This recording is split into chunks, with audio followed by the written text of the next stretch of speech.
Public housing को अक्सर कम गुणवत्ता वाला माना जाता है और एक जगह जहां अपराध सबसे ज्यादा होता है। लेकिन सिंगापुर में इसकी कहानी अलग है। सिंगापुर में सरकार द्वारा निर्मित अपार्टमेंट स्वच्छ और सुरक्षित हैं और 80% लोग सिंगापुर के इन अपार्टमेंट में रहते हैं। फुल ओनरशिप का दर्जा हासिल करने के लिए सिंगापुर दुनिया के कुछ देशों में से एक है। शहर के 80% से अधिक परिवारों के पास अपने घर हैं, लेकिन यह हमेशा से इस तरह नहीं था। यहाँ जानिए कि कैसे सिंगापुर ने अपनी आवास की समस्या को सुधारा है। 1959 में जब सिंगापुर ने अंग्रेजों से स्वतंत्रता प्राप्त की तो शहर में एक गंभीर आवास का संकट हो रहा था, जो अपनी बढ़ती आबादी को समायोजित करने के लिए संघर्ष कर रहा था।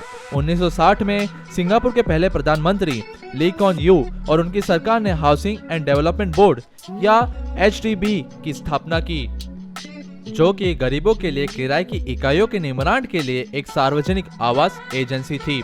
उस समय मलेशिया के कई अप्रवासी अनहाइजीनिक स्लम्स में रह रहे थे।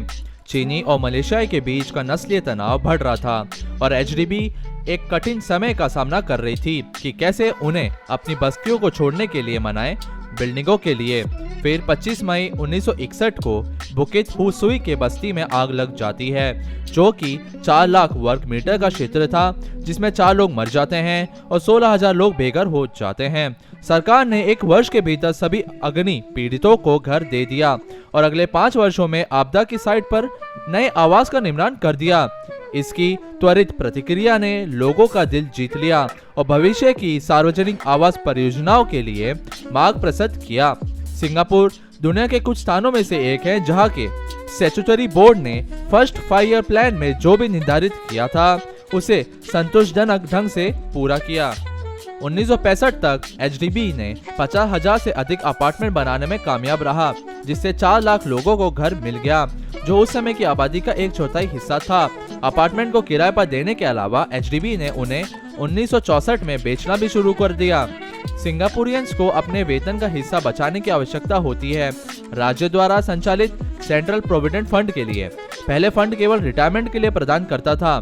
फिर 1968 में सरकार ने हाउसिंग एक्सपेंस के लिए फंड के उपयोग की अनुमति दी, जिससे अधिक लोग घर के मालिक बन गए।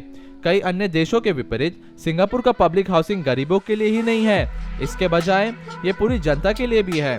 कुछ इनकम के नागरिक विभिन्न प्रकार की संपत्ति खरीद सकते हैं, जैसे साधारण 2 कमरों के अपार्टमेंट से लेकर स्विमिंग पूल और जिम के साथ आने वाले अपार्टमेंट भी खरीद सकते हैं।